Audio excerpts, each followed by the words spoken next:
Good morning, everybody. This is Toucan Dragon, and welcome back to Digimon Rearise. I know I'm a bit late. This past Friday was the start of spring break where I'm at, and because of it, I've been really swamped at work. So, just a heads up, I might not be uploading many videos this week because of it, but I promise I'll try my best. So, getting into it. This past Sunday was the release of the new Clash Battle event, featuring Diaboromon. And with this Clash Battle event comes the return of the event point system, which makes the game a little bit more grindy. But you know what? It does give pretty good rewards. For this event, we have personal, raid points, and global raid points. Now, to get points, you just play Clash Battle. But not any Clash Battle. It has to be the Infamon Clash Battle. So for the personal raid points, we have pretty good rewards. We have a total of 40 tickets, which is pretty good. You could use to summon for Xamon and Sledgemon if you haven't done so already. And even if you already have them, go ahead and summon, Get more Digimon, release them, get more Digirubies, and exchange those Digiorbs. And exchange those Digiorbs for skill stones, which are really good in this game, On top of that, we have 9 Diaboromon skill stones, which is pretty cool. We also have his personal plugins, as well as Diaboromon himself, which is actually up here. You Clash Battle once, you got him. It's pretty easy.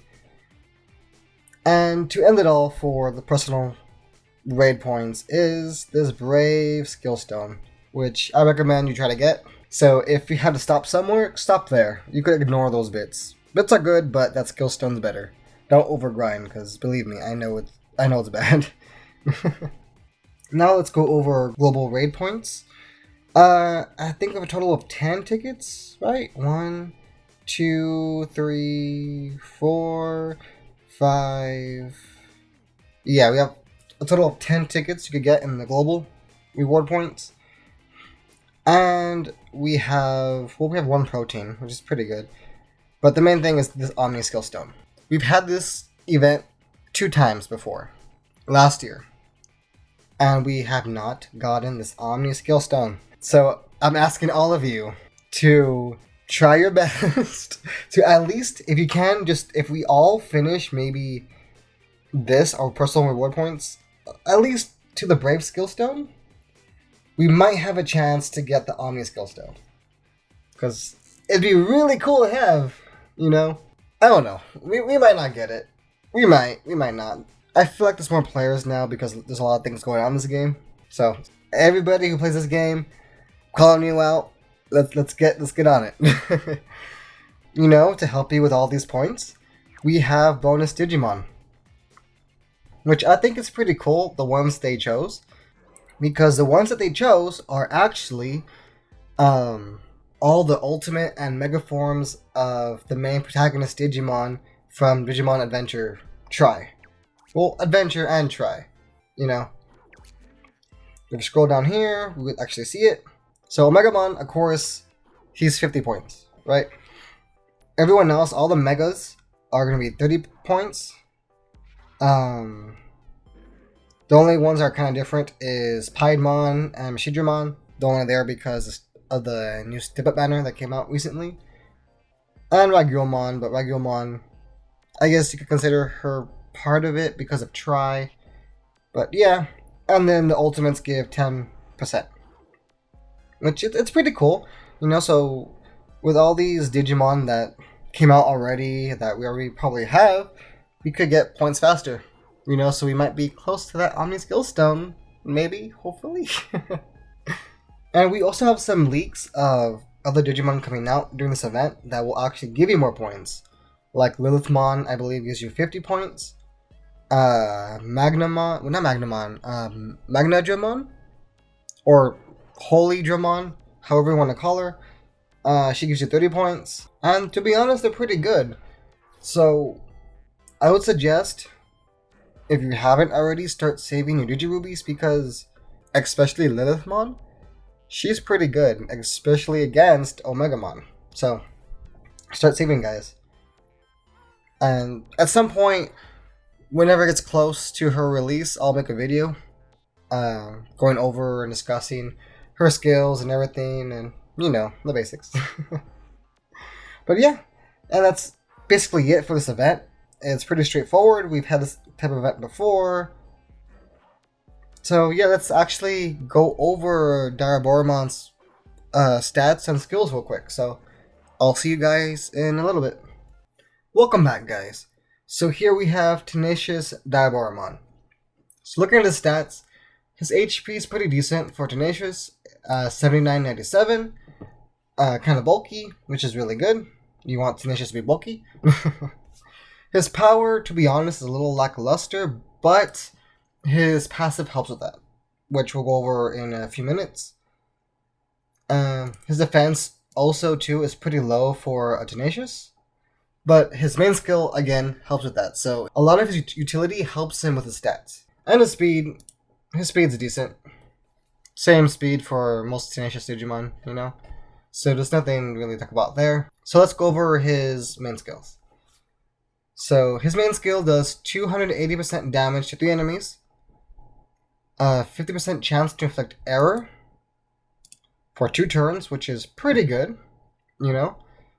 And to help with his low defense, he buffs his own block rate by 50% for 2 turns. Again, it's pretty good. It'll help him last longer, especially if you pair him with Digimon like Tenacious Machinedramon. He'll have about, let's see, Machinedramon gives plus 40% to all allies' block rate. So, essentially, without any block plugins, that Diaboromon will have at least 90% block, which is really good, and he'll be able to survive quite a bit.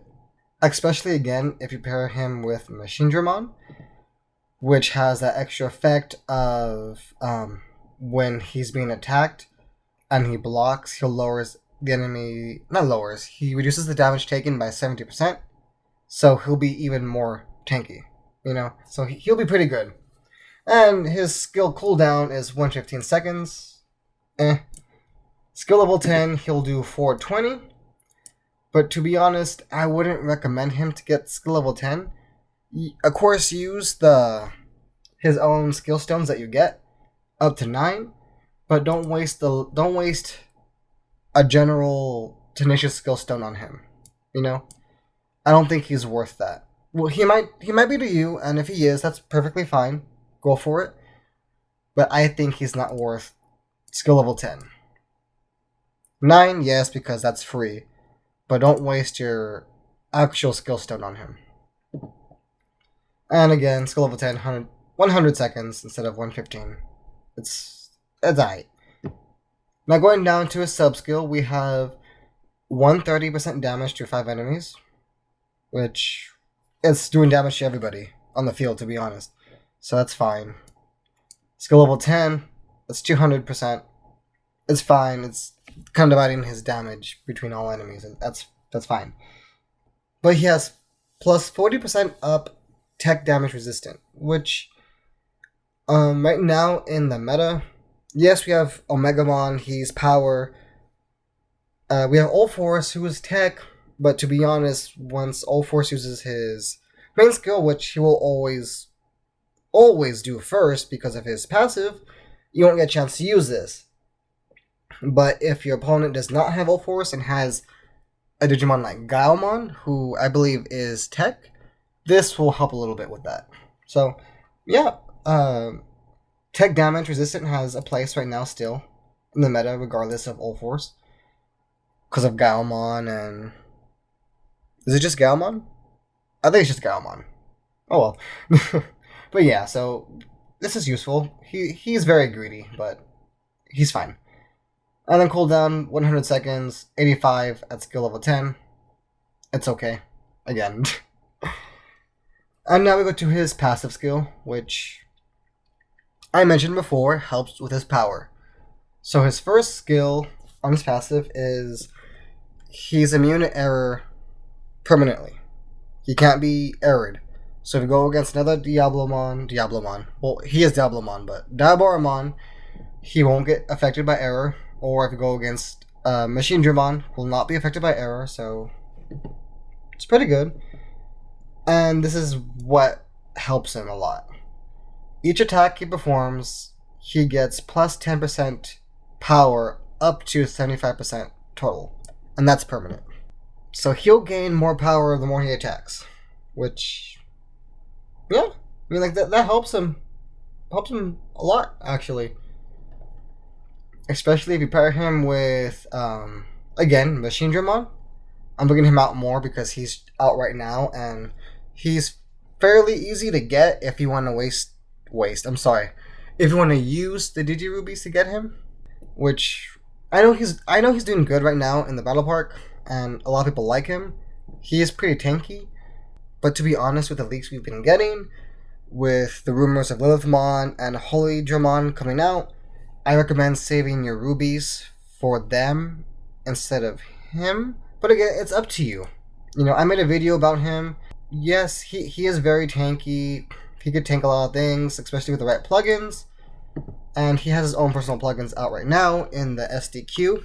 But I think it's worth waiting a little bit. That's just my opinion. But anyways, Diaboromon, I feel like he'll work really well with Machine Dramon. Again, because of this block rate, and even the error too. Because Machine Dramon does 40% chance of error to 2 enemies. Diaboromon does 50% chance of error to 3 enemies, which is pretty good. And we have the block rate up by 90% if you use Machine Dramon first, and then Diaboromon. So you probably want to Shout first, Booster Claw, and then Diaboromon's main skill, his cannon. You know, he's not the best, but he's free. And if that's all you got, then you use what you got. That's all I gotta say. Well, that's gonna be it for this video, guys. Thank you guys so much for watching. If you enjoy nerdy content like Pokemon, Digimon, or even video games like Ark, Resident Evil, we're gonna do that here sometime in the future. So feel free to subscribe and turn on notifications because they'll let you guys know, and they'll help us a lot because they'll show us that you like what we're doing. So thank you guys so much. This has been Toucan Dragon, and if I can, you can too. Bye, guys.